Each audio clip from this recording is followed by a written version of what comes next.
And again, sa ating mga participants na nandito, maraming salamat. Okay, amazing morning sa ating 32,000 na participants. So, kamusta po kayo? I hope everyone is doing well po. Ano po? Ayan, ako po excited na rin makapag-impart ng knowledge and wisdom po sa inyong lahat. Okay, ayan, amazing morning. So please mga mentors, kindly send this link po no, continually po sa ating mga GC. Okay, para po meron din silang mapulot na pwedeng makatulong sa ating negosyo. And don't worry po, this training is gonna be medyo mas maikli po siya compare with my previous trainings dati. Masaglit lang po tayo, promise. Okay, so, uh, okay, nung mga nakaraang mga days po no, ng mga trainings natin, normally it's all about skills. Tama po mga men. But this one is a little different kasi this one is about character naman po, yung pag-uusapan po natin. Okay, so nung nakaraang Monday, ang pinag-usapan po natin is about Facebook lift. Tama po ba? With our Lodi mentor Carl Gerdula. But ngayon naman, lift din po ang pag-uusapan natin. But this one, it's about, ayan, faith lift. Alright, so unang-una po, nagpapasalamat tayo kay Mentor Erica Roma Soreda for the opportunity na makapag-speak po sa ating Eagles Masterclass. And also, sa kanyang PowerPoint presentation na napakaganda. Ayan, thank you so much, Mentor Ikay. Okay, salamat, Mens, dito sa iyong slide. So, pahiram po muna. Okay, hiniram po muna natin. Okay, so excited ka na bang matuto? Can you please type 2 kung excited ka nang matuto? Kasi ako very much excited na ako makapag-share, makapag-impart nitong ating training na ito. Ayan, thank you so much mga Mens. Okay, ito po yung pag-uusapan natin. Okay, faith lift. Okay, when you heard the word faith, mga mentors, what's the very first thing comes to your mind? Can you please type dyan sa ating dito sa ating comment section? Excited ako mabasa kung ano yung naiisip mong first word or bagay once na marinig mo ang salitang faith. Okay, bago tayo mag-start sa ating training proper. Ayan. Wait ko po ang inyong mga sagot. Hindi tayo mag-start pag walang sagot.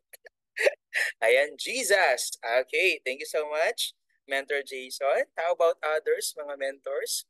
What's the very first thing comes to your mind when you heard the word of faith? Okay, ayan. Trust, yes. Okay, thank you so much. Sabi ni Mentor Judith Bernahe, trust. Sabi ni Mentor Charisenia, God. Okay, sabi naman ni Mentor Annalisa Bertuccio, magtiwala kay Lord. Okay, and sabi ni Mentor Helen, God, strong belief in God. Sabi ni Mentor Alma. So maraming salamat mga mentors for your answers.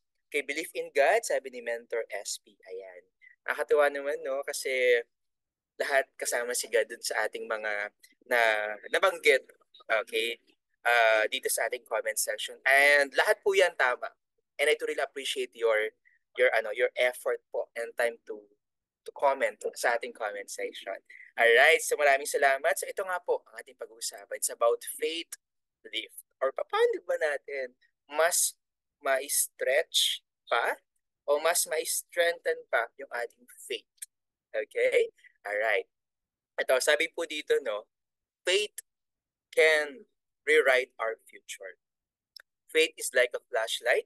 No matter how dark it gets, it will help you find your way. Okay?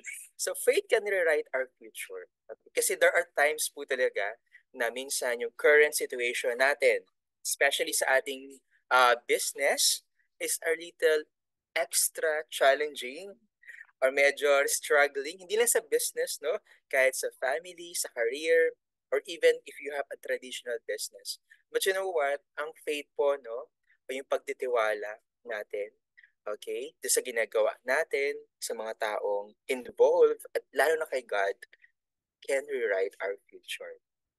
Okay? Sabi nga po dito ng mga mentors, the only thing that stands between a man and what he wants from life is often merely the will to try it, and the faith to believe it is possible. Lahat po tayo binigyan ng Diyos ng vision. Okay? Ngayon, ang question, ano ba yung vision na pinanghahawakan mo? Ano yung mga goals na pinakita sa'yo ng Diyos? Na ito yung mga bagay na i-hit natin. Okay? At alam niyo po ba, bago tayo makapunta sa part na yun, bago natin ma-hit yung certain goals, mga mentors, yung ating desire, no, to try it, and the faith to believe na ito posible, malaki po yung factor na yon para magkatotoo, para talagang totoong ma-hit yung mga goals natin sa buhay. Okay? Yung mindset natin, yung will natin, and yung faith natin. Alright? So kaya dapat, dun pa lang, ano na tayo, 100% sold out na Lord, I claim it. Alam ko, there's something great na mangyayari this year. Makukuha ko yung first car ko, makukuha ko yung mga alila ko, magda-diamond ako. Okay? Maayos na yung relationship ko with my family. Okay? Magiging mas, mapopromote ako sa trabaho ko. Okay? Mas magpa-prosper yung businesses ko. Diba? So, yung will, yung desire, yung faith, malaking kasangkapan po yun. No? Sa pag-hit ng certain goals in life. So, bakit ba natin kailangan ng faith? Una, kasi every tomorrow has two handles. Handle of anxiety or handle of faith. Okay? So, mga mentors, no? Hindi ko po alam exactly kung ano yung eksaktong pinagdadaanan mo ngayon. Okay? Pero ang sigurado ko, lahat tayo may mga challenges, may mga pagsubok, may mga problema, may mga bagyo na naranasan, okay? At alam niyo po, dalawang bagay lang kung paano natin sila dalawang bagay lang yung normally nangyayari kung paano natin ma-handle ng mga. Una, handle of anxiety.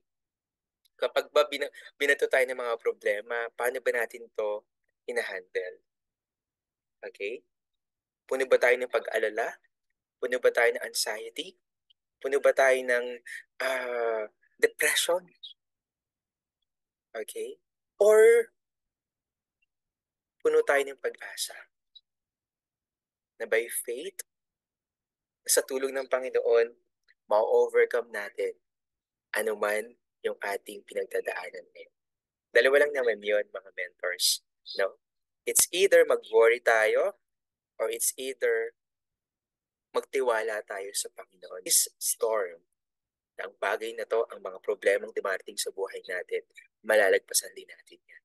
Alam niyo mga mentors, si God, ano po, no, sa part ng spiritual side, si God, ini-expect niya nga na tayo mag-worry, na tayo matatakot, na tayo magiging anxious. Kaya nga sabi nga sa word niya, di ba? Do not fear, for I am with you. Do not worry. Do not be anxious. Kaya may mga do not doon. do not, do not eat. Just kidding mga men. So, do not do not fear, do not worry, do not be anxious. Kasi alam ng Lord, yun tayo eh. Kaya, ano man yung pinagdadaanan natin mga mentors, okay, handle it with faith and entrust everything sa Panginoon. Alright? Amen po ba mga mens? Can you please type amen if you agree? Ano po? So yan, second po na why do we need to have faith? All great leaders has one common spiritual gift. Faith. Okay?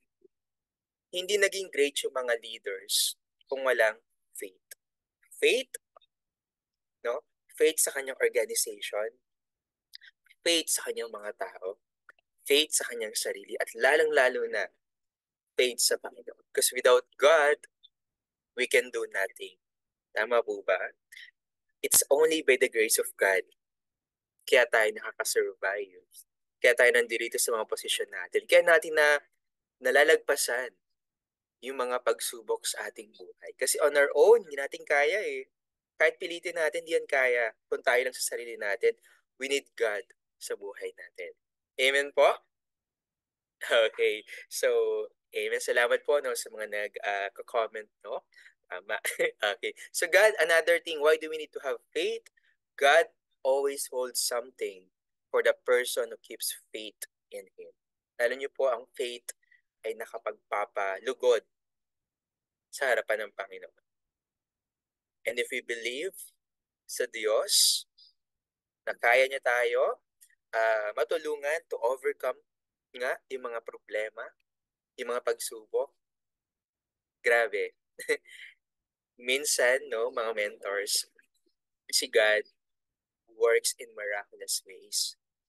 Yung parang tipong, parang wala ng pag-asa, no? Pero, dahil we keep on trusting God, waymaker ang Diyos, promise keeper, and miracle worker, hindi kanya pababayaan at hindi kanya iiwan. Yun yung pangako ng Panginoon. Kaya panghawakan po natin yan mga mens, no? So kung sa negosyo natin, sa I Am Worldwide, we're so daming struggle, daming rejection. Isang daang tao kinausap mo, yung nag-reject sa'yo, isang daang tao din, no? Tapos, kung may team ka na, hindi naman sila nakikinig sa'yo, sige lang, okay lang. Ano mo, magtiwala ka pa din sa Panginoon. Lahat ng pagsubok dito sa ating negosyo, ano, gagabayan, tutulungan niya tayo. At mapagtatagumpayan po natin yan. Okay? Ayan. So, why do we need to have faith? Your life will shrink or expand in proportion to your faith. Okay? And you must be a believer if you want to become an achiever. How can you achieve something kung ikaw mismo sa sarili mo, hindi ka naniniwala na kaya mo siyang ma-achieve? So, it's all starts with your faith, with your mind, with your desire to achieve your dreams in life. Okay, nag-pray ka. Pero at the end of your prayer, Lord, mangyayari kaya? Grabe, no? Doon pa lang nagkaroon na tayo ng doubt. So, hindi. When we pray with full faith, with complete faith, with 100% faith that God will work in us, that God will hear our prayers, that God will answer our prayers according to His will, according to His time, and according to His ways. At kapag yun nangyari, ang tawag doon, sa sagot sa panalangin mo, God's best. Okay? God's best. Sino bang gusto ng God's best? O God's good lang? Tayo mga dyan, God's best kung gusto mo yung God's best sa life mo. Mga mentors, this is applicable sa lahat no, ng aspeto ng buhay natin, hindi lang sa business, even sa ating personal life, even sa ating love life, yes, even sa ating family, sa ating career, finances, and everything. If you want to have the God's best in your life, make sure kompleto yung equation na yon.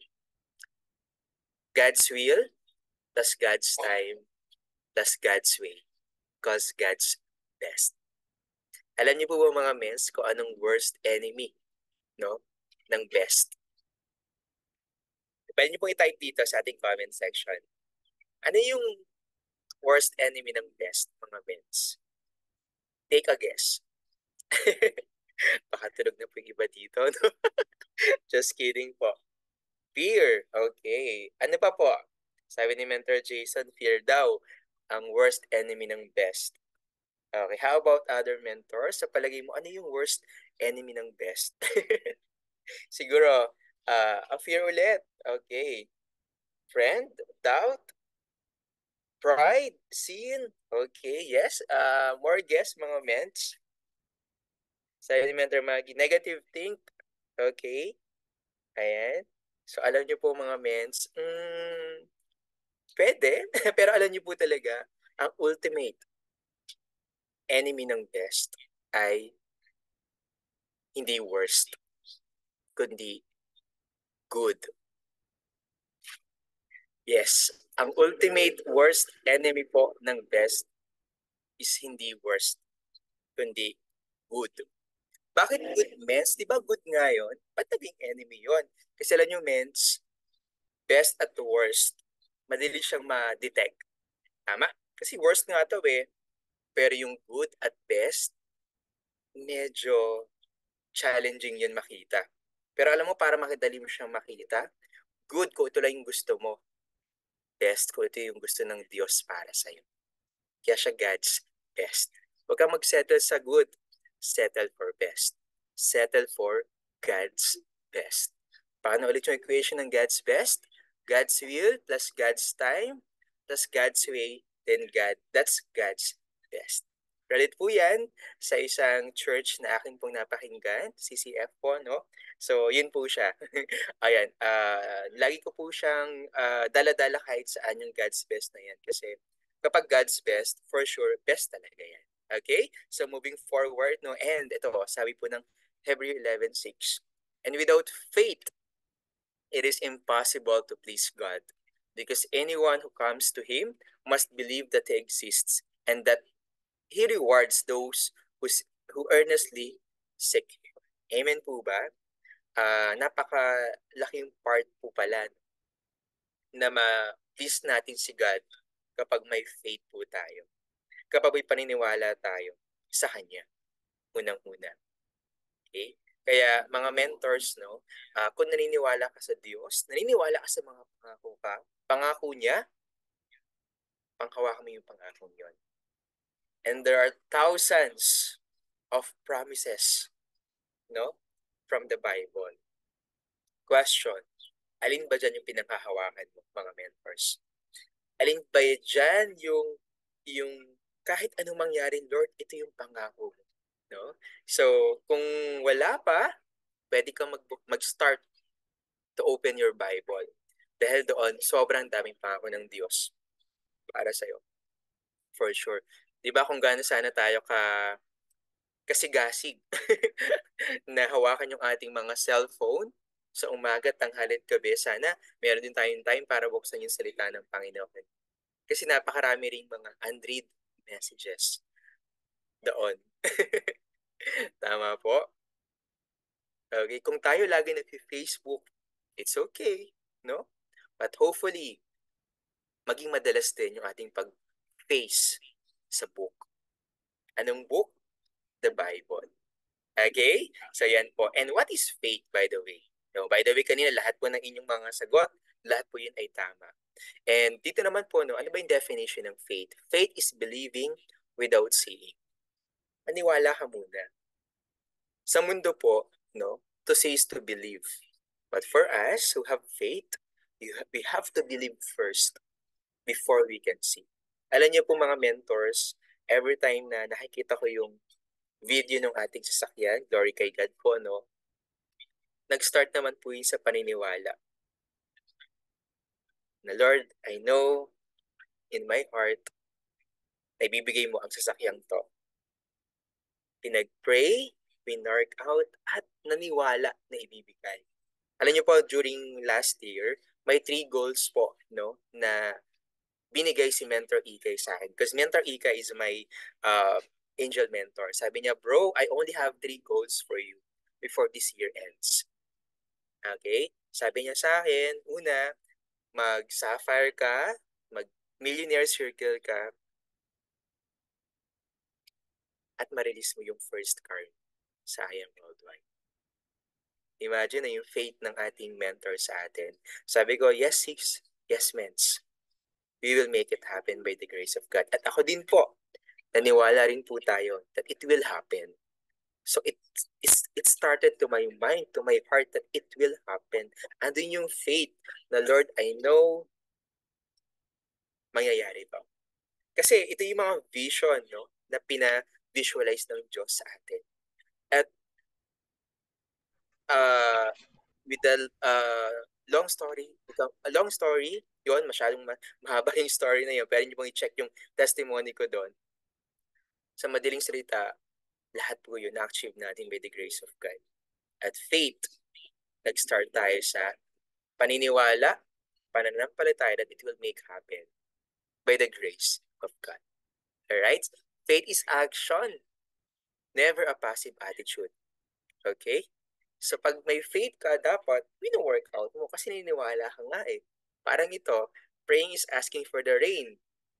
Faith is bringing umbrella. Diba? Gusto mo maglabas ng first car, nagpi-pray ka, but the question, nag-a-apply ka ba sa mga kasa? Nag-check ka ba ng mga car? Nag-send ka ba ng mga application? Nire-ready mo ba yung bank account mo? Nire-ready mo ba yung sarili mo? Kasi mga mentors, kailangan kapag may faith tayo sa isang bagay, dapat meron yung action. Kasi faith without action is a dead faith.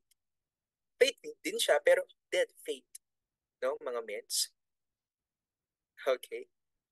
So, dito, praying is asking for the rain, but faith is bringing umbrella. Okay? Naniniwala ka. Ngayon, mens, hindi naman lahat laging, alam mo yun, nag-go. Minsan iba, hindi. Pero at least, no, you have an action. Huwag ka mag-alala. When the time is right, si Lord mismo mag-intervene. Si Lord mismo ang gagawa for you. Pero kailangan you have to show your faith na may action. Okay? Faith is not a pill you take, but a muscle you use. Wino-workout po yung faith natin. Okay? And active faith, when your hands and feet keep on working, when your head and others say it can't be done. Just keep on going. Okay? Workout mo lang. Kung ano yung pinapaniwalaan mo, na paniniwala mo, magtatagumpay ka sa negosyong to, magtatagumpay ka sa family na ito, magtatagumpay ka sa career na pinili mo, paniwalaan mo yon. Pero unang-una, lagi maniwala na ang Diyos andyan para sa'yo. Ang Diyos tutulungan ka na magtagumpay sa buhay mo.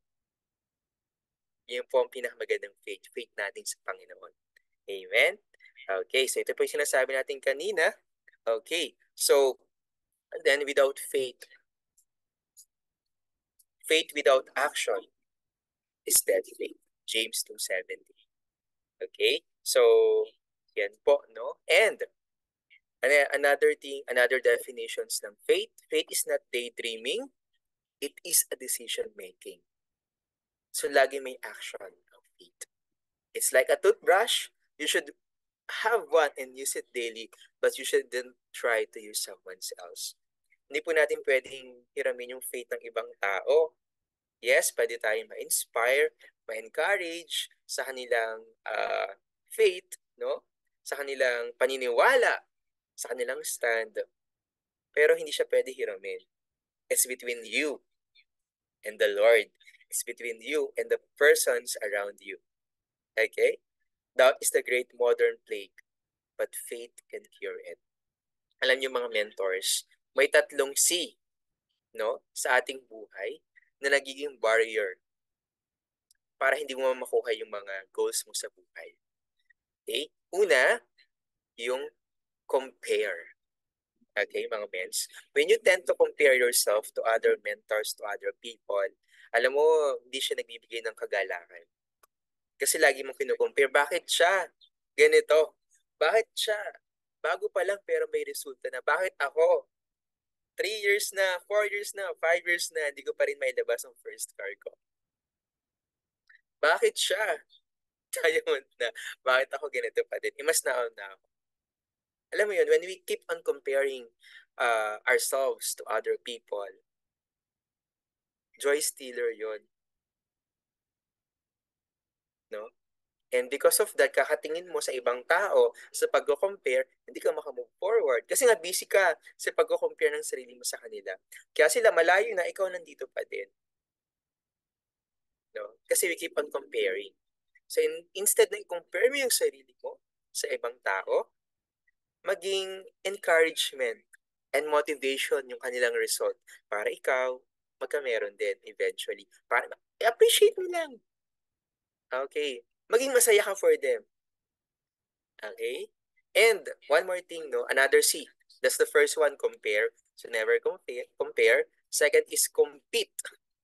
Okay? Huwag mo tingnan nakakompetensya mo yung mga uplines mo, downlines mo, crosslines mo. No? We're not here to compete. Diba? We're not here to compete. Agent of hope nga tayo, di ba? Ang ganda ng advocacy natin. Hope to other people. May bahagi yung hope sa ibang tao. And then nakipagkompetensya ka palagi. Tapos laging hindi ka masaya sa recognition or sa achievement ng ibang tao. Sa halip na palakpakan mo, di ba? Sinisiraan natin, di ba? Kaya ano talaga mga mentors, no? Instead of competing other people, be ano, be be happy, be grateful with their achievements. Ma-inspire na lang tayo. Yes, tama po, no? Mentor Cecilia, we are here not to compete but to dominate. Sabi ni Preston po yan. Amen po.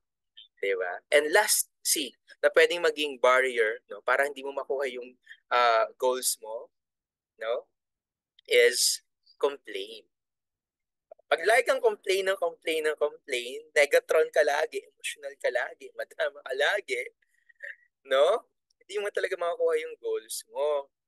Pag complain ka ng complain. Ano ba yan? Ba't ba laging ganito? Laging ganyan. Ang dami ko nang nashiran pero wala man lang kahit isa na nag-join. Iba-block ko na sila lahat sa Facebook para silang mga hindi friendship.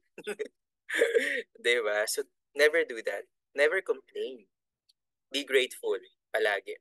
Okay, nag-present ka sa friend mo, hindi nag-go, it's okay, wag mong awayin. Never burn the bridge. Wag mong sirain yung relationship. Because hindi mo alam, baka 1 year from now, 2 years from now, 5 years from now, mag-join yan sa'yo. Tama? Okay, wag kang mag-complain. Instead of complaining, maging grateful ka. Wag mong tingnan lagi ang pangit sa isang sitwasyon. Because there's always good in a bad situation. Do you agree? There's always good in a bad situation. We just have, no, to divert and to change our perspective to a godly perspective. Minsan kasi hindi mo makita eh. 'Di ba? Yung ganda ng meron ka. Okay? Kasi nga, we keep on complaining, hindi tayo grateful. Kaya pala hindi nag-join, no, sa'yo yung tao na yon. Kasi hindi ka pa pala tamang tao. At kapag nag-join siya agad sa'yo, pag binigay agad siya ng Lord sa'yo, at di natin siya na-manage ng ayos, na-mismanage natin, sayang lang. Kaya mga mentors, no, ang delays, ano yan, redirection palagi. Ang delay, hindi ibig sabihin hindi na ito mangyayari. Delay lang. Kaya nga siya delay. Mangyayari pa din siya, pero hindi ngayon. Okay. Maybe that person hindi pa tamang tao for you or tayo hindi pa tamang tao for that person. But eventually, it will, ano mo yun, mangyayari din yan. So just be grateful. Kasi alam mo mga mentors, ang pagsubok, ang challenges, pagpapala po yan eh. Blessing po yan. Do you agree? Kasi kapag nakakaranas tayo ng mga pagsubok, first and foremost, it's an opportunity for us to trust God. It's an opportunity for us to practice our faith kay God. Okay? Secondly, it will make us stronger. Diba? Yung mga pagsubok. And thirdly, laging may lesson na binibigyan ng Diyos sa atin. Pero alam mo, lahat ng nangyayari sa buhay natin, lagi may purpose ng Diyos para sa'yo. Para doon. Magandang purpose, by the way. Minsan, hindi natin makita na maganda yung purpose. Kasi parang pangit sa paningin natin. Pero ang totoo, as time goes by, doon mo marirealize, kaya pala nangyari to sa akin. Kasi ito pala yung purpose ng Diyos sa buhay ko. If you have time, no, pwede niyo pong i-check sa YouTube yung buhay ni Joy Tanchi. So makita niyo po kung paano siya ginamit ng Lord, no? At kung paano siya naging inspiration sa napakadaming kababaihan. Okay? Basta mabibigla kayo pag nakita niyo kung ano nangyari sa kanya. Pero at the end, no, makikita niyo po kung paano po nangyaring transformation sa kanya. at kung paano yung naging respond niya doon sa situation. Okay? So, yon. And then, ayan. Now, faith is confidence in what we hope for and assurance for what we do not see. Okay. Yan po yung sabi sa Hebrew 11:1. Faith is confidence in what we hope for and assurance for what we do not see. Okay. And alam niyo po sa chapter na to, sa Hebrew chapter 11, dito po natin matatagpuan ng great examples of faith. Okay? Kung dito sa network marketing may mga tinatawag na Hall of Fame, dito po sa chapter na to may tinatawag na Hall of Faith. Question, sino yung mga faithful Bible characters na kilala mo? Pwede mong i-type dito. Okay. Yes, inspiring story. Yes, Mentor Ann. Oo. May kilala ka bang faithful Bible character? No? Okay, pwede mong i-type din sa comment section. Kasi alam nyo po, grabe rin, very inspiring ang buhay ng mga tao. Yes, okay. David, Job, okay, yan. Okay, Abraham. Okay, maraming salamat. Job, grabe po Job. One of my favorite characters niya, si Job, no? Grabe nangyari sa life niya. Okay, Job. Moses. Okay, ayan, maraming salamat. Joseph, no? The Dreamer. Noah, yan, Mentor Geraldine. Okay, and so many more. Pero I'll give you one example lang, no? Eto, Jose. O baka si Joseph yan po, no? Yes, Joseph. Okay, Paul in New Testament. All right. Thank you so much, mga mentors, no? Okay, so, magbigay lang ako ng very short example and patapos na po tayo. Si Noah. Okay. Familiar kay Noah? Yung naghati ng Red Sea? Joke lang. Yung Noah's Ark. Yung gumawa ng arko. Okay. Just kidding, mga mentors. Baka may mag-yes dito na, si ano pala yung nag-Red Sea? Hindi po. Si Moses po yan. Okay, so, si Noah, alam niyo po ba nung time na yon, kinausap siya ng Lord. Ang sabi ng Lord sa kanya, Noah, may paparating na isang malaking pagbaha, great flood. Uulan ng sobrang lakas, babagyo ng sobrang lakas, super lakas na wave. So, ito gagawin mo. Kailangan gumawa ka ng malaking arko. Okay? Binigyan siya ng instructions ng Lord. Pwede niyo pong i-check sa Bible, no? Nasa Genesis. Specific ang Diyos sa materyales, sa sukat, at kung anong itsura ng arko. Okay. Alam niyo po, during that time, ang Lord, no? Nabago na. Joke lang, Mentor Ricky. Okay. Alam niyo po, during that time, hindi po alam ng tao ano yung flood, ano yung ulan. Kasi never nangyari yon. Even Noah, hindi po niya, ano yung ulan, ano yung flood. Pero alam niyo po, hindi siya nag-complain. Hindi siya nag-question. Anong ginawa niya? Nag-obey siya. Bakit mahalaga mag-obey siya? Kasi alam niyo po, yung arko na yon ang magsisave sa mundo. So there you go, nagawa na yung arko. Ang sabi naman ni Noah, sabihin mo sa mga tao, ang sabi ni God kay Noah, sabihin mo sa mga tao, ayan pumasok dyan sa arko na ginawa mo, sa malaking-malaking barko. Kasi magkakaroon ng great flood. At alam niyo po ba mga mentors, pinagtawanan siya ng mga tao. Nababawli na daw si Noah, ganito, ganyan. Hindi daw mangyayari yon, ganito, ganyan. Hanggang dumating yung time na ito na. Pero alam niyo po, bukod doon sa mga tao, lahat ng mga uri no, ng hayop, by pair, pumasok po dun sa arko. Alam niyo po, naniwala lang sa kanya ng mga tao, yung asawa niya, yung tatlong anak niya, si Ham, Shem at Japet, at yung respective wives nila. Ilan po silang tao sa loob ng arko? 8. And lahat na ng uri ng mga hayop, andun na rin po sa loob. Nangyari po ba yung Great Flood? Yes. Kailan nawala yung tao?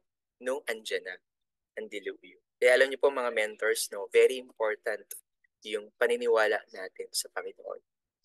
Kapag may pinapagawa ng Diyos sa atin, let's just do it. Minsan, hindi natin maintindihan eh.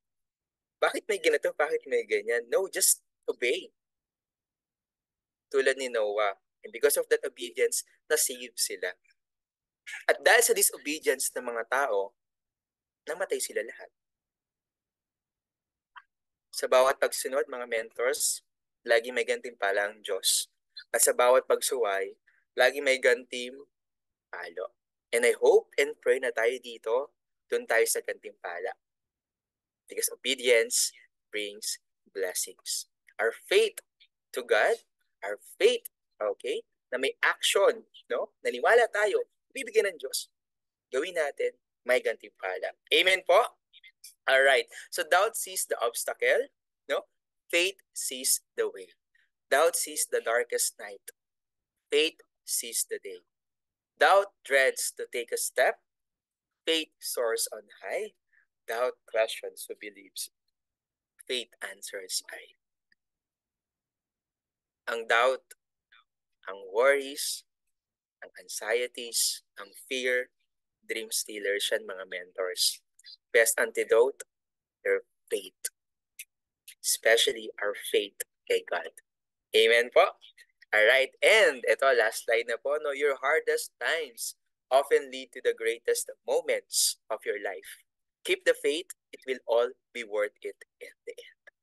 Amen po. Gusto mo magkaroon ng magandang buhay? You have to work so hard ngayon. Gusto mo magkaroon ng ayaw mahirapan sa buhay. E di, easy life lang tayo ngayon. Pili lang tayo. Live hard para magkaroon ng buhay na madali later.